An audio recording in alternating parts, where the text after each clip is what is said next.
Welcome in this lecture.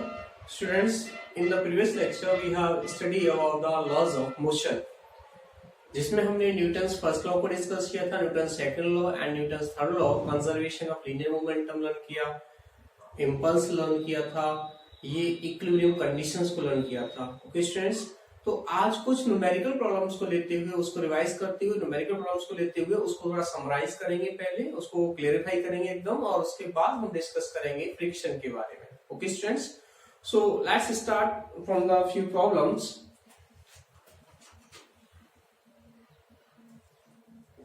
Suppose a ball of mass 10 kg और bullet ले लो, कोई 10 kg की बुलेट तो बहुत ज्यादा वेटेड हो जाएगी, 0.1 kg ले लो, बुलेट है 0.1 kg bullet is fired by a gun and it is inserted in the sand up to the distance s equal to 20 meter. By traveling the distance s equal to 20 meter, it stops. ये रुक जाती है with the speed u equal to 100 meter per second. इस speed से bullet जाती है और उस सैंड के अंदर, बालू के अंदर धंस जाती है और इतनी डिस्टेंस ट्रेवल करके ये रुक जाती है। तो आपसे पूछा जाता है find out the force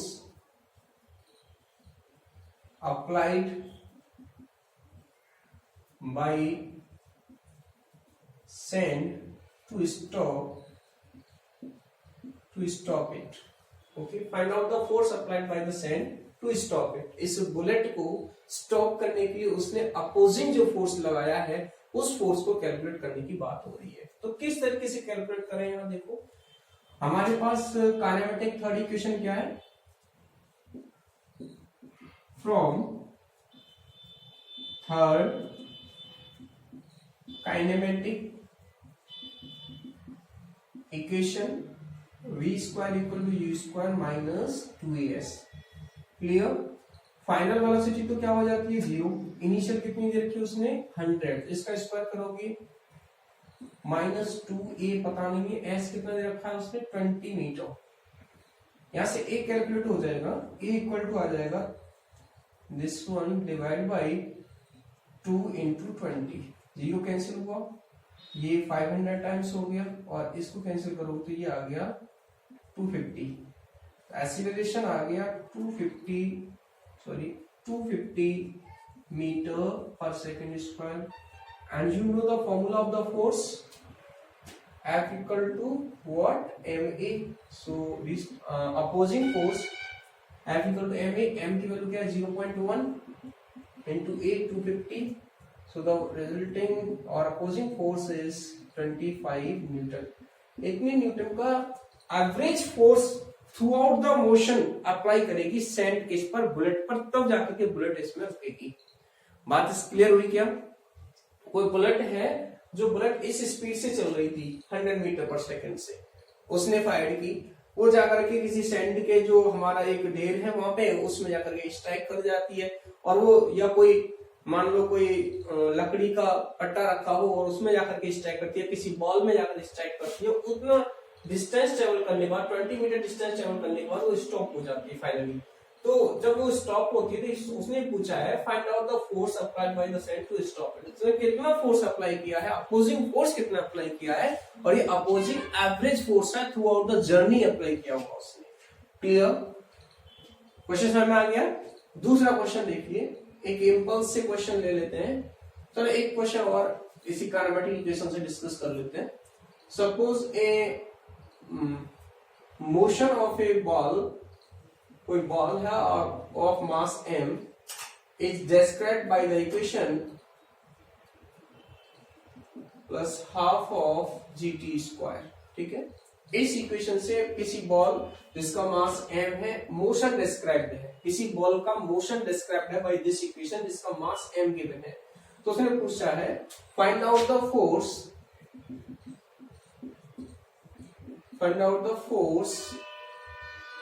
acting on ball। उस बॉल पर कितना फोर्स एक्ट कर रहा है उसकी वैल्यू निकालिए आप। तो हम कैसे निकालें, हमें तो पता है फोर्स की वैल्यू क्या होती है, इक्वल टू एम। ये क्या है, y क्या है, यहाँ डिस्प्लेसमेंट है। तो डिस्प्लेसमेंट का अगर एक बार डिफरेंशिएशन कर दें तो वेलोसिटी मिलेगी, और rate of change of velocity क्या हो जाएगा, एक्सीलरेशन। तो इसको डबल डेरिवेटिव निकाल लो ऊपर वाली इक्वेशन का, एक्सीलरेशन मिल जाएगा, और उसी से मास का मल्टीप्लाई कर देंगे, फोर्स की वैल्यू मिल जाएगी। ठीक है, क्या होगा, y equal to ut plus half of gt square, ये गिवन है।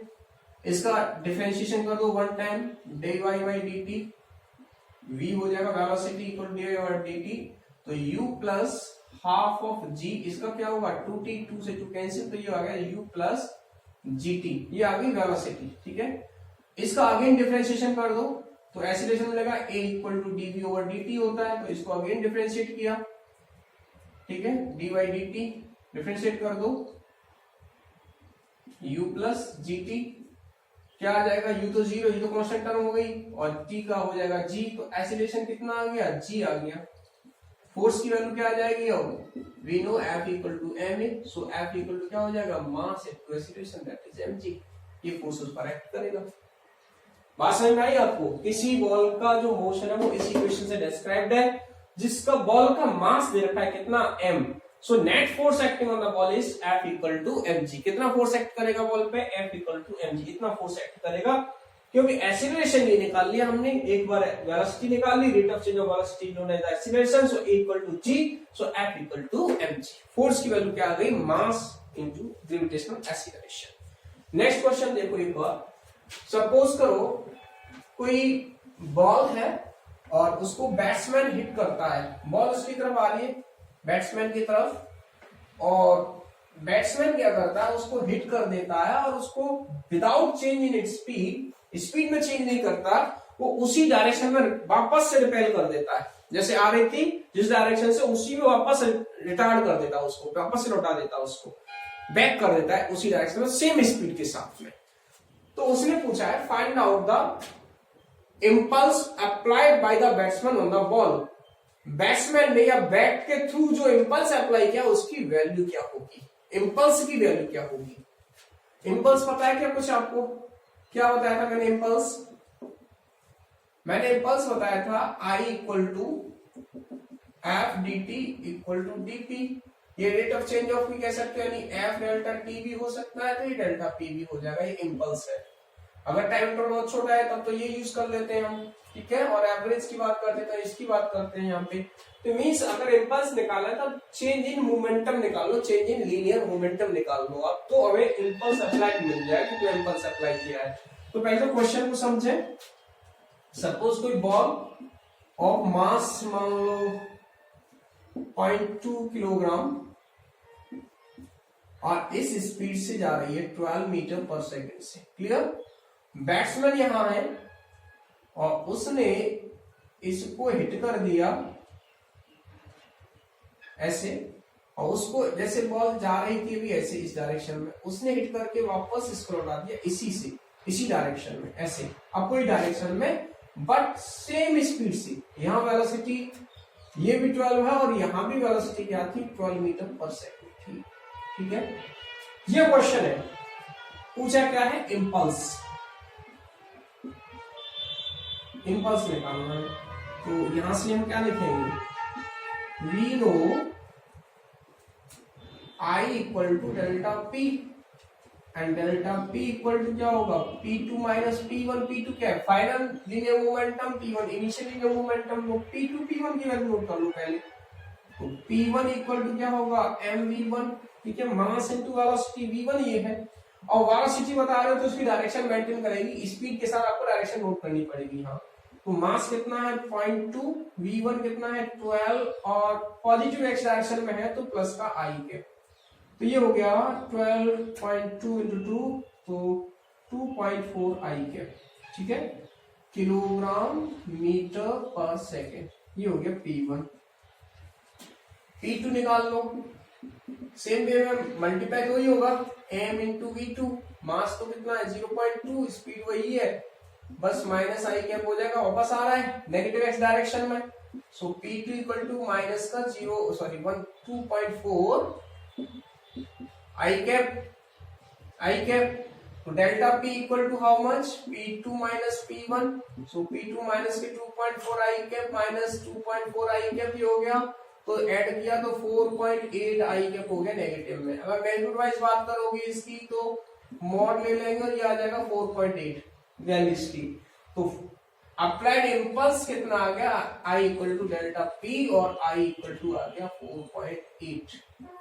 अब इंपल्स ये आ गया, ये बात करता है कि फोर्स किस डायरेक्शन में अप्लाई किया है, तो वो इस डायरेक्शन में फोर्स अप्लाई किया, उसने बैट्समैन ने माइनस इस डायरेक्शन, कितना चेंज आया मोमेंटम में, क्यों, rate of change of linear momentum को हम फोर्स कहते हैं, क्लियर। तो फोर्स अप्लाइड डायरेक्शन पता नहीं होती तो माइनस आई कैप के साथ बताते, negative x direction of force apply किया है किसने, इस बैट्समैन के, इस पर बॉल पर। क्लैरिफाई हो गया ये क्वेश्चन। एक और क्वेश्चन देखते हैं, वो भी इंपल्स से रिलेटेड ही है, और उसमें आपसे फोर्स की डायरेक्शन पूछी है कि फोर्स किस डायरेक्शन अप्लाई हुआ है, and net impulse applied by the wall on the ball. Wall और बॉल का क्वेश्चन है, आपकी एनसीईआरटी बुक से ही है।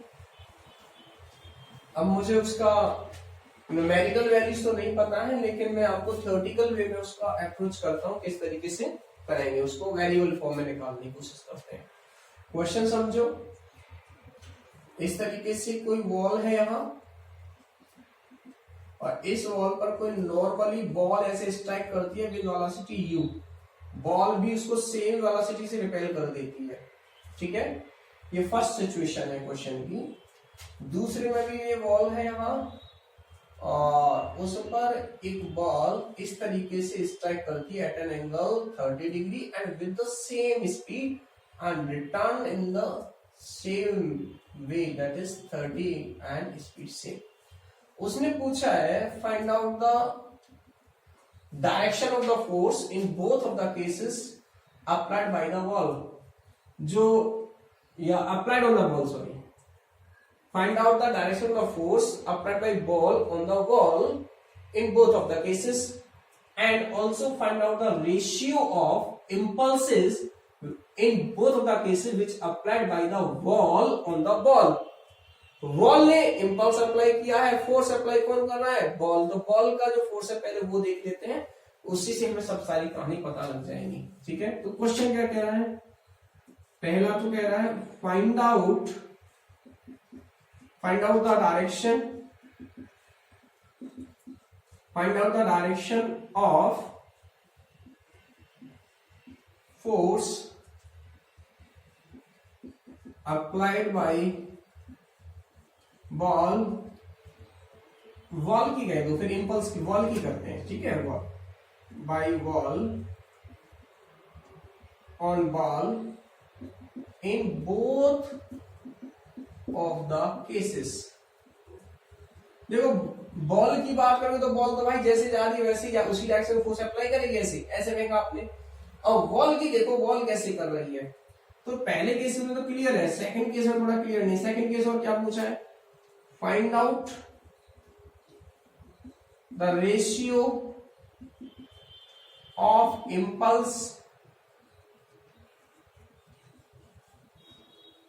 impulse find out the ratio of impulse applied by wall on ball from A figure to figure B। जो figure A में है figure B के साथ उसका रेशियो निकालना है, ठीक है। तो वही फोर्स की डायरेक्शन तो आपको जब पता लगेगी जब आपको इंपल्स की डायरेक्शन पता लगे कि इंपल्स की क्या डायरेक्शन है, तभी तो फोर्स की डायरेक्शन होगी। और इंपल्स आप अभी प्रीवियस क्वेश्चन में देखा था कि इंपल्स क्या होता है, और डायरेक्टली यूज कर सकते हैं हम डेल्टा पी, ठीक है। तो फर्स्ट केस के लिए अगर हम बात करें डेल्टा पी, अगर मैं डायरेक्ट निकालूं क्या यहाँ पे डेल्टा पी क्या होगा, P2 माइनस P1। अब P2 ये वाला होगा ना, जैसे बॉल का मास m है तो ये वाला होगा इधर P2, तो माइनस का MUI cap minus MUI cap, ये हो गया, तो माइनस के 2MUI कैप आ गया, ये इंपल्स, ठीक है। तो ये इंपल्स की जो डायरेक्शन है वो क्या है, इसको ऐसे तो लिख सकते हो, तो ये डायरेक्शन को रिप्रेजेंट कर रहा है यहाँ, ठीक है। So direction of force by wall in first case along negative x axis, along negative x axis, ठीक है। फर्स्ट केस में इंपल्स से पता लग गई, दूसरे में भी हमें इंपल्स से ही पता लगेगी। ये I1 है, I1 मान लो इसको पहले केस के लिए। फॉर सेकंड केस यहां सॉल्व कर लेते हैं। I2 equal to same way में वहां पे भी वही आएगा, दूसरे केस के लिए भी डेल्टा पी। अब लेकिन डेल्टा पी यहां निकालना इतना इजी नहीं दूसरे केस में, तो उसको थोड़ा सा एनालिसिस कर लो।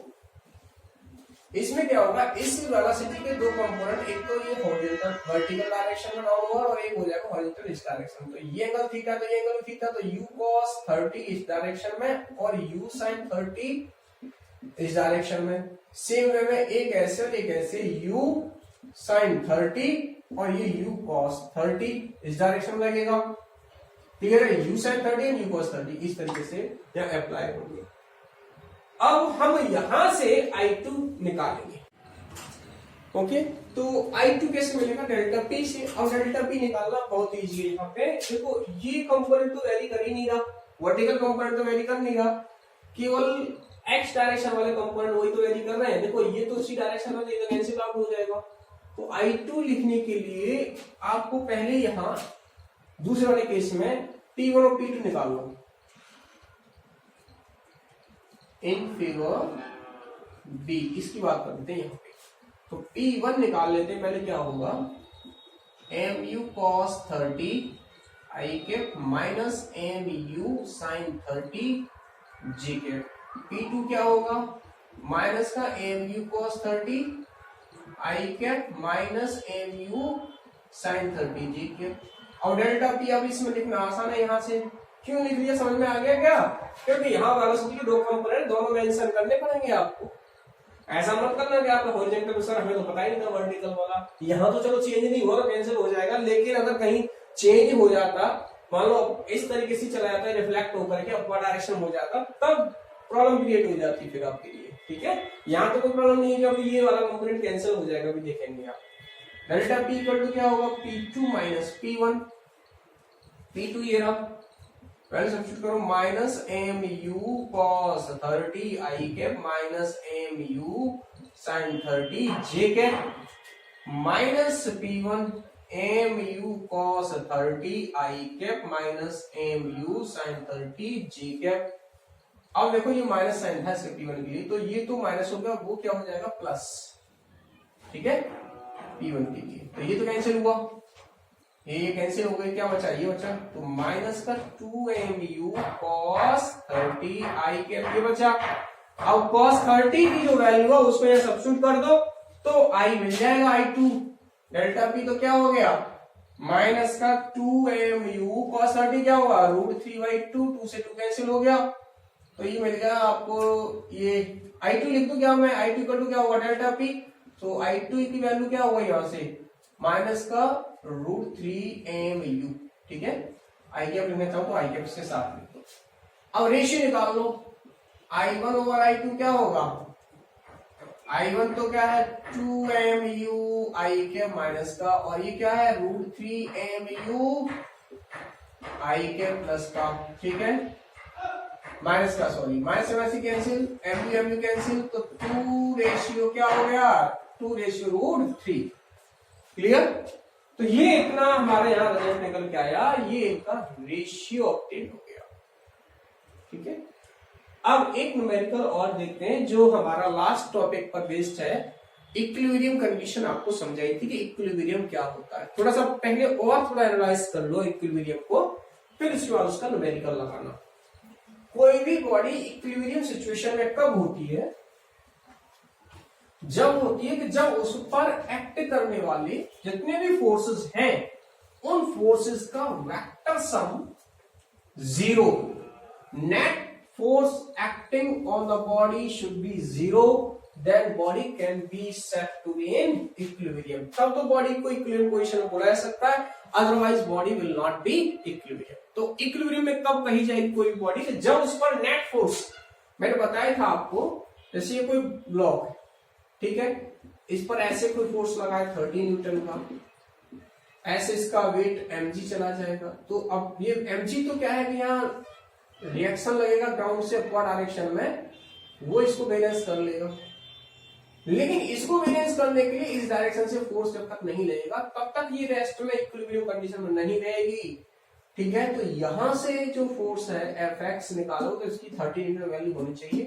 तब तो ये इक्विलिब्रियम में रहेगी। ऐसे ही ये R की वैल्यू mg की इक्वल होगी तब तो यहाँ रहेगी, ये स्टे रहेगी, अदरवाइज स्टे नहीं रहेगी ये बॉडी, ठीक है। या तो इंसर्ट होती चली जाएगी या ये बॉडी इंसर्ट होती चली जाएगी, ऐसा ही है सिंपली। अगर इक्वल होगा तब ये रह सकती है। जैसे आप कभी चेयर पे बैठते हो, चेयर पे जैसे बैठे हो आप, तो चेयर भी उतना, जितना वजन आपका है, जितना वेट आपका है, उतना ही अपवर्ड डायरेक्शन में फोर्स एक्ट करती है, तब वो आप इक्विलिब्रियम में बैठे हुए हो। नहीं तो चेयर क्या होगी, टूट जाएगी, अंदर की ओर धंस जाएगी, फिर आप इक्विलिब्रियम में नहीं रहेंगे। दूसरा, जहां उसके चेयर की जो लेग्स हैं, 4 लेग्स हैं, वहां देखो एक एक करके, तो चेयर की जो लेग है उस पर जितना वेट ग्राउंड की ओर लगा हुआ है, ग्राउंड भी उतना अपवर्ड डायरेक्शन फोर्स लगा रही है, तब तो चेयर इक्विलिब्रियम में रहेगी, अदरवाइज वो इक्विलिब्रियम में नहीं रहेगी, ठीक है। तो सिंपली मैं ये कहना चाहता हूं कि कोई बॉडी इक्विलिब्रियम में जब रहती है, जब उस पर एक्ट करने वाला नेट रिजल्टेंट फोर्स, चाहे तो वर्टिकल डायरेक्शन में चाहे हॉरिजॉन्टल डायरेक्शन में, उसकी वैल्यू 0 होनी चाहिए, तब तो बॉडी इक्विलिब्रियम में होती है, अदरवाइज बॉडी इक्विलिब्रियम में कभी भी नहीं होगी, ठीक है। तो अब हम डिस्कस करते हैं एक न्यूमेरिकल प्रॉब्लम, जिससे और थोड़ा सा क्लैरिफाई होगा आपको कि basically what I want to say you.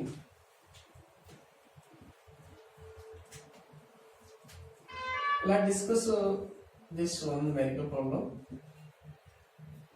A string which makes an angle theta and the tension in the string is T, a force is pulling here F equal to like 50 Newton and the force acting downward is like 60 Newton, ठीक है, at point P. Question states that the string is in equilibrium now. String क्या है, equilibrium में है, तब उसने पूछा है find out the angle formed by the string with the vertical. Find out the angle if, question को लिख देता हूं मैं, if string is in equilibrium then find out the angle formed by string with vertical. Find out if string is in equilibrium then find out the angle formed by string with the vertical. Vertical के साथ क्या angle form कर रही है, तब वो angle बताओ, ठीक है। कोई प्रॉब्लम नहीं है, इसका एफबीडी प्लॉट करो आप सिंपल सा, और एफबीडी प्लॉट करने के बाद इसको सॉल्व करो। एफबीडी मींस याद है कुछ, एफबीडी मतलब free body diagram. Free body diagram plot करते हैं एफबीडी।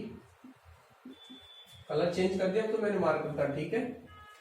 तो एफबीडी ये यहां पर आ लेते हैं, डाउनवर्ड फोर्स ये रहा 60 न्यूटन, ये horizontal negative positive x direction में है 50 न्यूटन, और ये एक स्ट्रिंग है ऐसे, इसमें टेंशन है T, इसका वर्टिकल के साथ एंगल थीटा है, तो क्या ये एंगल भी थीटा होना चाहिए, क्लियर है ना। अल्टरनेट एंगल्स हैं, थीटा एंगल होगा। अब इस T के 2 कंपोनेंट होंगे। देखो इस सिचुएशन में तो आपको लग नहीं रहा कैसे इक्विलिब्रियम में रह सकते, क्यों, क्योंकि ये तो ऐसे फोर्स लगा है टेंशन। अब टेंशन का एक कंपोनेंट इधर लगेगा जो इसको बैलेंस करेगा, एक कंपोनेंट इधर होगा जो इसको बैलेंस करेगा, ठीक है। रस्सी ऐसे, स्ट्रिंग ऐसे, तो स्ट्रिंग ऐसे है, तो मतलब क्या है कि इसका कुछ कंपोनेंट वर्टिकल डायरेक्शन में भी है, कुछ इसका हॉरिजॉन्टल डायरेक्शन में भी है, तभी तो ये इक्विलिब्रियम में सेट हो सकती है, अदरवाइज ये इक्विलिब्रियम में सेट हो ही नहीं सकती है। तो इसके 2 कंपोनेंट, वेक्टर क्वांटिटी के कंपोनेंट लिखना मैंने आपको बताया था।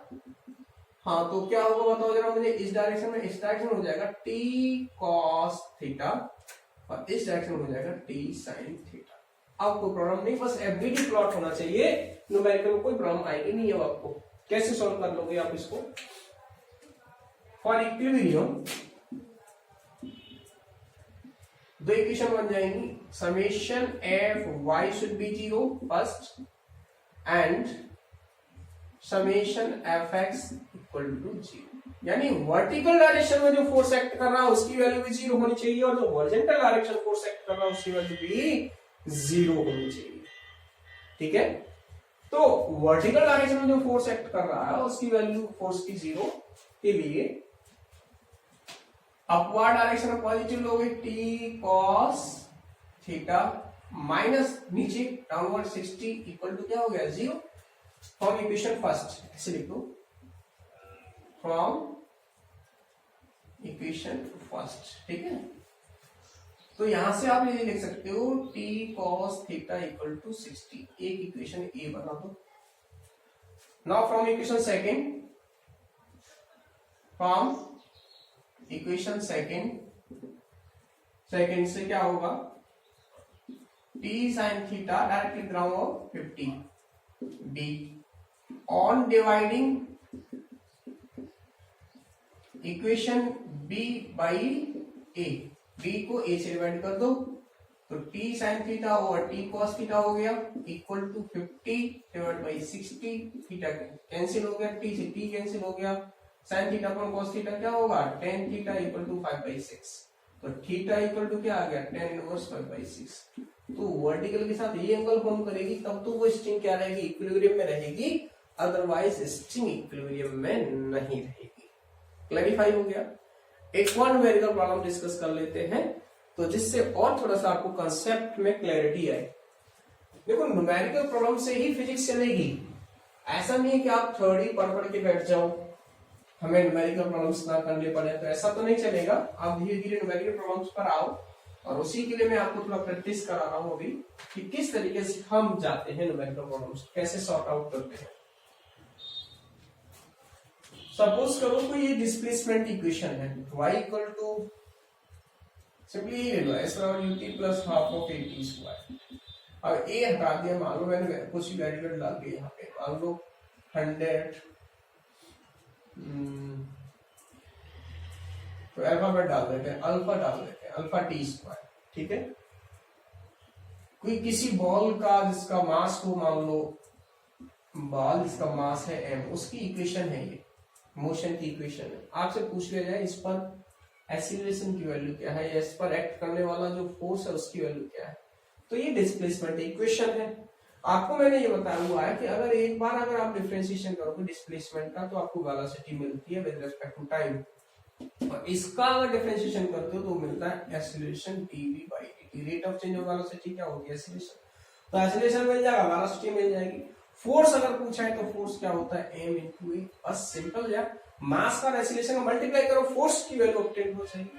बहुत सारे क्वेश्चंस ऐसे होंगे कि कोई बुलेट फायर की जाती है, वो जाकर के किसी वुडन ब्लॉक में इंसर्ट हो जाती है, वुडन ब्लॉक में जाकर तो जैसे बुलेट का मास दे दिया उसने 0.01 kg ऐसे दे दिया, और वो s equal to 100 metre distance travel करके उस वुडन ब्लॉक में जाकर के इंसर्ट होती है और रुक जाती है। ये कोई वुडन ब्लॉक हो जाए, ठीक है, रुक जाती है, वो फायर की जाती है with the speed of suppose करो 500 मीटर पर सेकेंड। ठीक है, तब वो कहता है फाइंड आउट, एक क्वेश्चन करा दिया ना मैंने आपको ऐसा, find out the force applied by wooden block on bullet.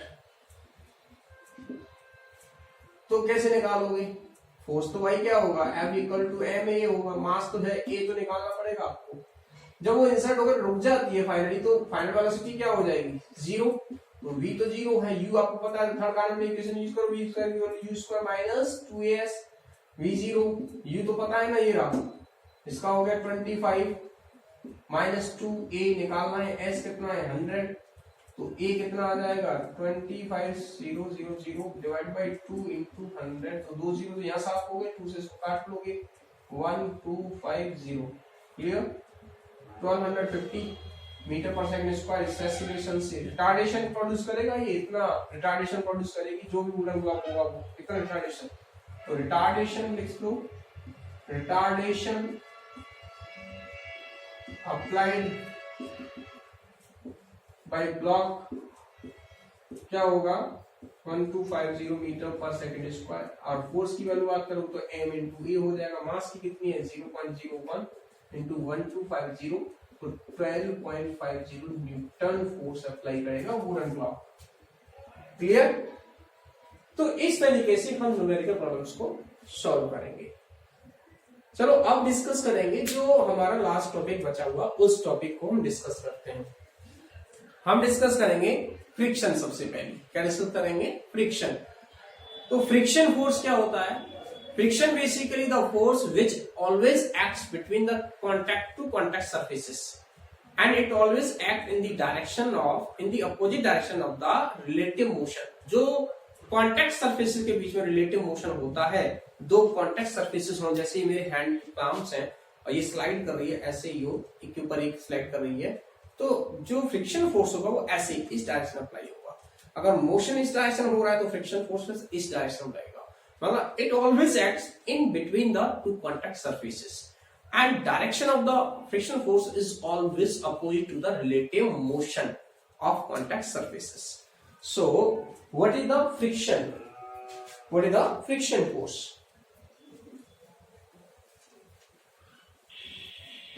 ये भी टू टाइप्स का है बेसिकली, स्टैटिक और काइनेटिक। जब बॉडी रेस्ट में होती है तो स्टैटिक फ्रिक्शन अप्लाई होता है, और बॉडी मोशन में है तो वहां काइनेटिक फ्रिक्शन होगा।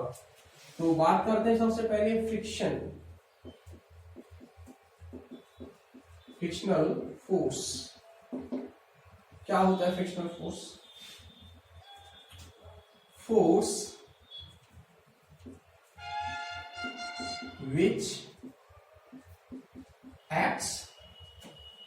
which acts in between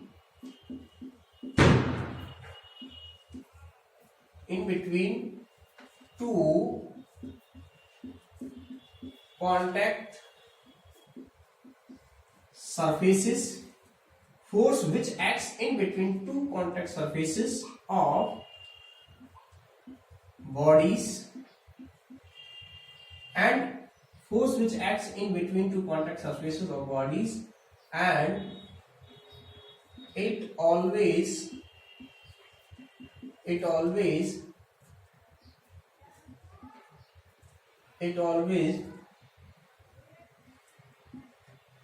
opposes the relative motion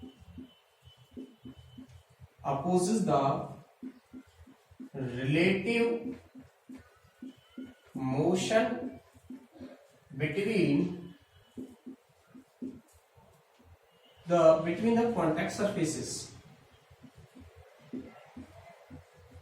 contact surfaces, ठीक है। तो ये है frictional force which acts in between two contact surfaces of bodies and it always opposes the relative motion between the contact surfaces। Okay, अब ये depend करता है कि फ्रिक्शनल फोर्स की वैल्यू क्या होगी। वैसे तो फॉर्मूला भी है, क्या है देखो, जैसे कि ये कोई बॉडी है, इसका मास हो m, तो इसका वेट डाउनवर्ड चला जाएगा mg, और इस पर नॉर्मल रिएक्शन n इस डायरेक्शन में लगी, जिसकी वैल्यू क्या होगी, मैग्नीट्यूड होगा mg न्यूटन के थर्ड लॉ के अकॉर्डिंगली। अगर ये बॉडी इस तरफ मूव कर रही है, ठीक है, तब फ्रिक्शनल फोर्स की डायरेक्शन होगी ऐसे, ये मूव कर रही हो इस डायरेक्शन में, ठीक है, इसका मोशन इस डायरेक्शन में, फ्रिक्शनल फोर्स इस डायरेक्शन में रहेगा। क्लियर? अब if the body is in rest और मूविंग कंडीशन, ठीक है, तो उसके बेस पर friction are of two types on the basis of state of object। State of object कौन सी? रेस्ट और मोशन। अगर बॉडी रेस्ट में है तो स्टैटिक फ्रिक्शन होगा, और बॉडी अगर मोशन में है तो उस पर काइनेटिक फ्रिक्शन एक्ट करता है। तो यहां लिखेंगे हम, तो ये देखो, ये तो मैंने सिंपल इसके समझाने के लिए आपको एक डायग्राम बनाया था। तो पहला केस, यहाँ पे नोट कर देते हैं इसको।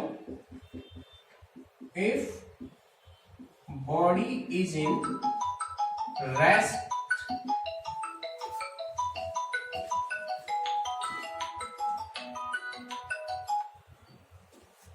if body is in rest state or state of rest, is in state of rest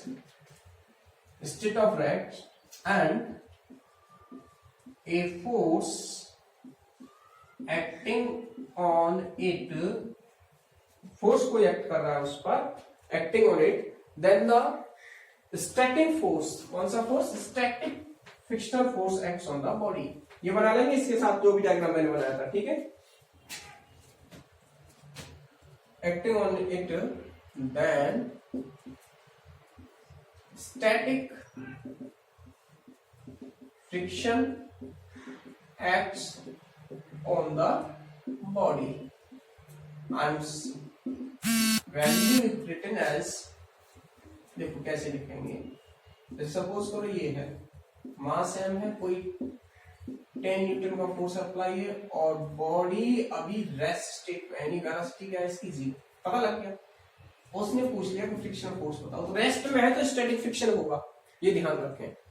अब आपको ये देखना है कि बॉडी रेस्ट में है, अभी मूव तो नहीं कर रही है, और इसने यहाँ फोर्स दे दिया, तो बॉडी जितना फोर्स आप लगा रहे हो उतना ही फ्रिक्शन फोर्स लगा हुआ है, तभी तो बॉडी रेस्ट में है, अदरवाइज तो बॉडी रेस्ट में होगी नहीं, क्योंकि आपने फोर्स लगाया है। अगर फ्रिक्शन फोर्स की वैल्यू कम होती तो 10 न्यूटन ज्यादा फोर्स है तो बॉडी क्या कर जाती, मूव कर जाती, तो वहां स्टैटिक फ्रिक्शन नहीं होता, फिर कौन सा होता, काइनेटिक फ्रिक्शन होता, ठीक है। तो इस समय जो फ्रिक्शन फोर्स की वैल्यू वो क्या है, यहाँ 10 न्यूटन, ठीक है। अब ऐसा कहा जाए 10, ऐसे कह देता वो 10 न्यूटन फोर्स से आप किसी और जगह फोर्स की वैल्यू बढ़ा देता। दूसरा कंसेप्ट सिखा रहा हूं मैं आपको, यहाँ बॉडी रेस्ट में है तो जितना फोर्स आपने अप्लाई किया उतना ही फ्रिक्शन फोर्स अप्लाई होगा। अगर बॉडी मूव कर रही है, जैसे अब यहां v not equal to 0, body move कर रही है इस डायरेक्शन में, ठीक है। मास ले लो उसका 100 kg, तो उसका नॉर्मल रिएक्शन जैसे 10 kg ले लो, सपोज 10 kg, तो नॉर्मल रिएक्शन से चला जाएगा, g की वैल्यू 10 ले लें तो mg से कितना हो जाएगा, ये 100 न्यूटन, डाउनवर्ड, अपवर्ड भी इतना ही चला जाएगा। इस केस में जो फ्रिक्शन फोर्स होगा, स्टैटिक पूछा है उसने, स्टैटिक की बात कर रहा हूं, वो होगा mu S into N, mu S into N. तो स्टैटिक फ्रिक्शन एस ये हो गया म्यू एस की वैल्यू बताएगा वो, जैसे यहाँ म्यू एस कुछ भी दे, म्यू एस क्या मैं बताऊंगा, तो म्यू एस इंटू एन कितना, ये एम जी के बराबर, तो ये स्टैटिक फ्रिक्शन एक्ट करेगा, ठीक है। जब कोई फोर्स ना लगा हो इस पर तब स्टैटिक फ्रिक्शन पूछा जाए, ये भी हटा दिया जाएगा आपको, बताओ कि स्टैटिक फ्रिक्शन कितना, इसका मैक्सिमम फ्रिक्शन कितना लग सकता है, तो ये friction Fs equal to mu S mg कितना लगेगा। कोई फोर्स भी ना हो तो मैक्सिमम फ्रिक्शन की बात की जाती है कि मैक्सिमम फ्रिक्शन कितना अप्लाई कर सकती है कॉन्टैक्ट सरफेस के बीच में, तो ये। अब कोई कहे कि कितना फोर्स अप्लाई किया जाए इस बुक पर, सॉरी इस ब्लॉक पर, जिससे कि ये ब्लॉक मूव करने लग जाए, तो इस फोर्स से ज्यादा फोर्स अप्लाई करना पड़ेगा। यहां तक तो फ्रिक्शनल फोर्स की लिमिटिंग वैल्यू है। अगर लिमिटिंग वैल्यू ऑफ फ्रिक्शन को क्रॉस नहीं करेगा तब तक ब्लॉक मूव नहीं कर सकता। क्लैरिफाई हो रहा है कुछ? तो इतनी वैल्यू तो फ्रिक्शनल फोर्स से ज्यादा तो लगानी पड़ेगी उसको। तो एक तो ये चीज हमने ये वैल्यू निकाली है, ये मैक्सिमम फ्रिक्शन की वैल्यू है। अब इसका मीन्स ये नहीं है यहाँ कि आपने कोई फोर्स लगा दिया तो ये मूव करने लगा, ये जब तक मूव नहीं करेगा जब तक इससे ज्यादा फोर्स आप अप्लाई नहीं करोगे, ठीक है। इससे कम फोर्स अगर आप इस ब्लॉक पे लगा रहे हो तो उस समय ये वाला केस उतना ही फ्रिक्शन अवेलेबल होगा, ठीक है। जैसे 10 न्यूटन अप्लाई कर रहे हो तो 10 न्यूटन फोर्स ही लगेगा, उससे ज्यादा फोर्स नहीं लगेगा, ये वाला फोर्स एक्ट नहीं करेगा। ये फोर्स तो कब लगेगा कि जब आपने इतने अमाउंट यहां तक पहुंच गए हो, इतना लिमिटिंग फ्रिक्शन है, इतने से ज्यादा मैक्सिमम फोर्स अप्लाई कर सकता है फ्रिक्शनल फोर्स इतना है कि आपको कितना फोर्स अप्लाई करना चाहिए जिससे कि body can move, body motion में आ सकती है। क्लियर हुआ? तो दो चीज मैंने एक स्टैटिक फ्रिक्शन बताया है, वो होता है maximum value of the frictional force which applied by the surfaces, surface के बीच में लगती है और आपने फोर्स अप्लाई नहीं किया है तो वहां फ्रिक्शनल फोर्स की वैल्यू 0 होगी। आपने कोई फोर्स अप्लाई नहीं किया, बॉडी रेस्ट में है, आपने कोई फोर्स अप्लाई नहीं किया तो वहां फ्रिक्शनल फोर्स की वैल्यू क्या होगी? 0। अगर यहाँ जैसे ये तो मैंने स्टैटिक फ्रिक्शन बताया है कि स्टैटिक फ्रिक्शन क्या होगा, मैक्सिमम वैल्यू फ्रिक्शन क्या होगी। यहाँ कोई फोर्स नहीं है, अप्लाई नहीं है और हमसे कुछ नहीं कहा है, बॉडी मूव कुछ नहीं कर रही है ऐसे, तो यहाँ जो फ्रिक्शन है इन दिस केस फ्रिक्शन की वैल्यू, फ्रिक्शनल फोर्स की वैल्यू क्या होगी? 0। जब तक आप कोई फोर्स अप्लाई नहीं करेंगे तब तक कोई फ्रिक्शन एक्ट नहीं करेगा उसमें। अगर आपसे कहा जाए मैक्सिमम लिमिटिंग फ्रिक्शन कैलकुलेट करो तो मैक्सिमम लिमिटिंग फ्रिक्शन तो बता दोगे ना। In this situation what is the force, frictional force between the contact surfaces, तो वो 0 है। क्लियर हो रहा होगा, सारी चीजें मैंने अच्छे से डिस्क्राइब कर ली है आपको कि फ्रिक्शनल फोर्स जब ही एक्ट करेगा जब एक्सटर्नल फोर्स लगा होगा। मैक्सिमम लिमिटिंग फ्रिक्शन ये होगा, ठीक है, स्टैटिक फ्रिक्शन इसे बोलते हैं। अब बात करते हैं जब बॉडी मूव करती है तब वहां उनके कॉन्टैक्ट सरफेस के बीच में जो फोर्स एक्ट करता है तो वो होता है जो अपोज करता है मोशन का काइनेटिक फ्रिक्शनल फोर्स। कौन सा? काइनेटिक और डायनामिक भी बोल देते हैं उसको। तो काइनेटिक फ्रिक्शनल फोर्स क्या होता है? Let's see here.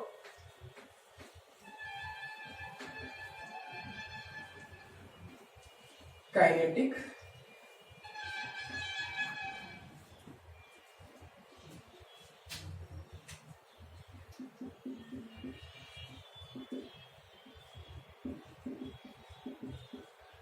kinetic friction.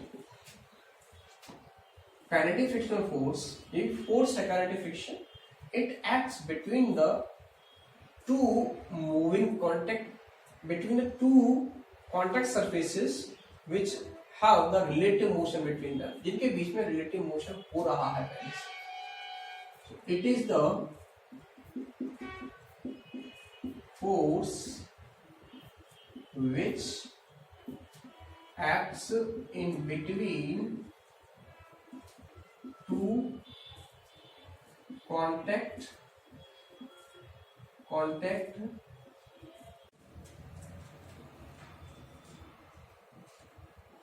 okay students, so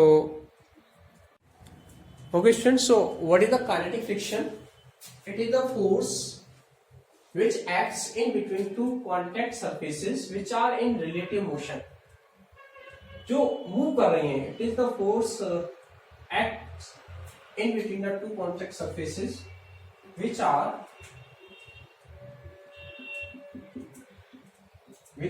in relative motion. It is the force which acts in between two contact surfaces which are in relative motion. जो क्या है, relative motion में है दोनों surfaces, उनके बीच में. It is the force which acts in between two contact surfaces which are in relative motion, and it acts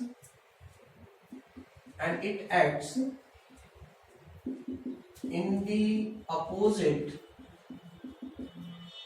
direction, of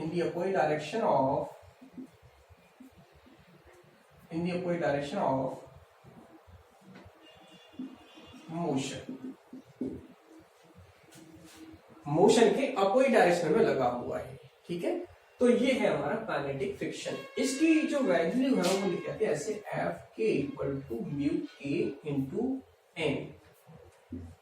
अब यहां हम जैसे वहां बात नहीं कर पाए थे म्यू एस और म्यू के की, यही बात कर लेते हैं. म्यू के क्या है, कोफिशिएंट ऑफ काइनेटिक फ्रिक्शन, और वो था mu S coefficient of static friction.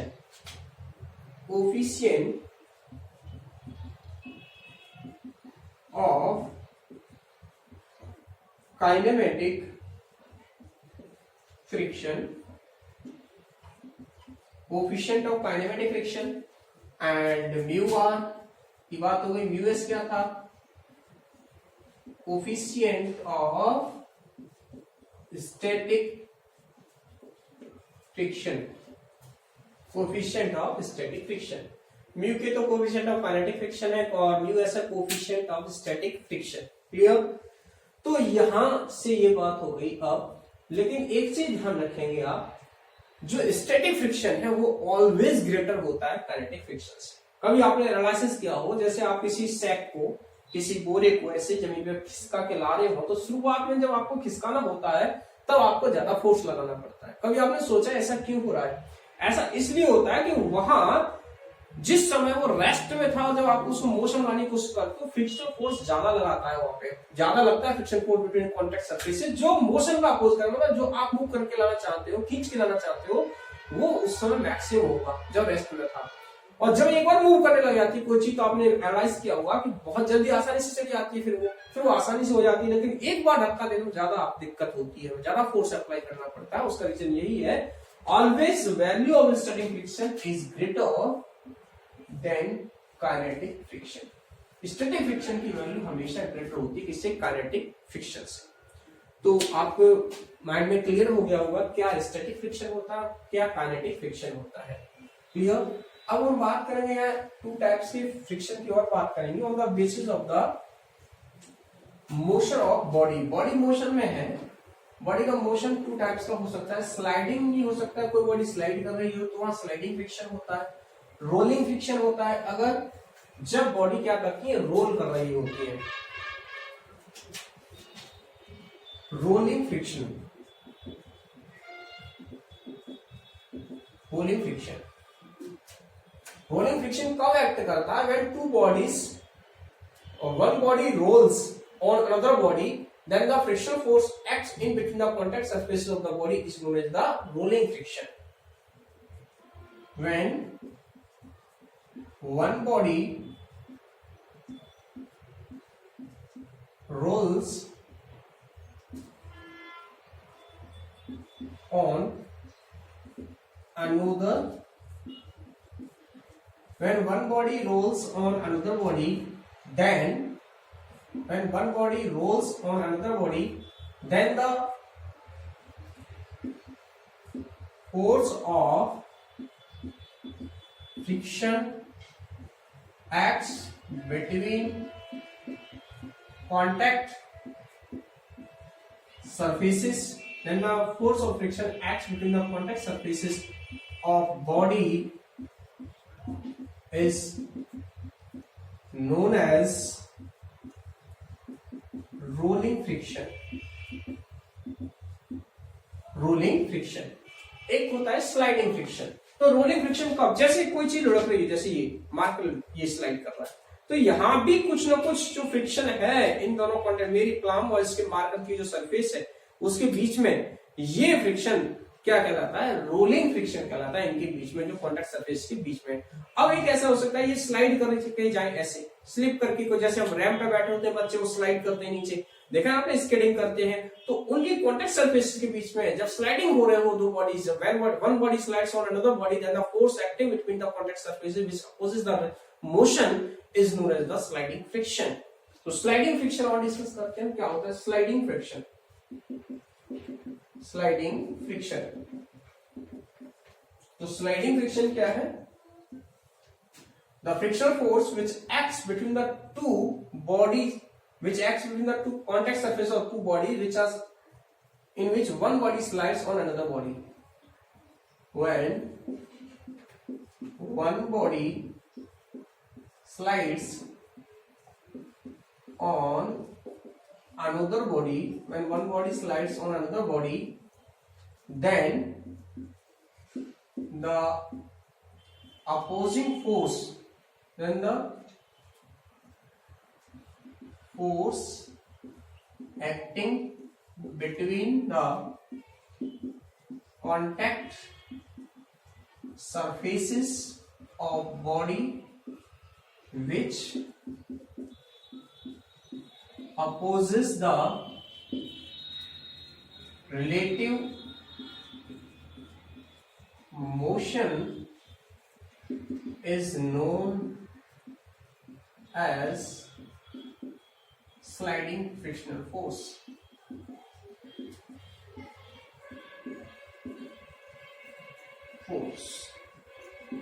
Sliding friction मतलब जो फ्रिक्शन लग रहा है उसको स्लाइडिंग फ्रिक्शन, जो फोर्स लग रही है स्लाइडिंग फ्रिक्शनल फोर्स बोलते हैं उसको। तो अभी रोलिंग फ्रिक्शन क्लियर हुआ, स्लाइडिंग फ्रिक्शन क्लियर हुआ। अब एक लास्ट टॉपिक बचा हुआ है अपने चैप्टर का, motion of a car on the plane circular road and motion of a car on the banked road पर। जैसे हम कार को टर्न कराते हैं तो कभी कभी टर्न तो प्लेन बने होते हैं, तो कई आपने देखा होगा कुछ बैंक्ड होते हैं इस तरीके से, जहां स्पेस कम हो और टर्न देना होता है तो वहां जो बनाने वाले कंस्ट्रक्शन वाले हैं वो क्या करते हैं, बैंक कर देते हैं इसको, आउटसाइड उसकी थोड़ा सा उठा देते हैं, इनसाइड को थोड़ा दबा देते हैं, क्योंकि वो इजीली टर्न हो जाता है और फ्रिक्शन ज्यादा ऑब्टेन हो जाता है, वहां उसका जो वेट का कंपोनेंट है वो भी एक्चुअल में सेंटीमीटर फोर्स प्रोवाइड कर देता है, इसलिए उनको वहां बैंक्ड बनाया जाता है। ये हम नेक्स्ट लेक्चर में डिस्कस करेंगे भी, सर्कुलर मोशन वाला जो पार्ट बचा है लास्ट वाला। आज हमने क्या क्या डिस्कस किया, आपने आज डिस्कस किए खूब सारे न्यूमेरिकल प्रॉब्लम्स को डिस्कस किया। आज आप जो एनसीईआरटी बुक में पीछे न्यूमेरिकल प्रॉब्लम्स दे रखे थे यहां तक वाले आप मोशन ऑफ कार वाले छोड़ते हैं ना, बाकी सारे numerical problem second law, third law से, कंजर्वेशन ऑफ लीनियर मोमेंटम से थे, इक्विलिब्रियम कंडीशन से थे, उन सबको सॉल्व करेंगे अच्छे से, ठीक है। और ये जो आज का टॉपिक मैंने फ्रिक्शन वाला आपको पढ़ाया उसके अच्छे से नोट्स बनाएंगे और सभी क्वेश्चंस को अच्छे से सॉल्व करो। ओके स्टूडेंट्स, नेक्स्ट लेक्चर में मैंने जो भी बताया था वो हम डिस्कस करेंगे, ठीक है।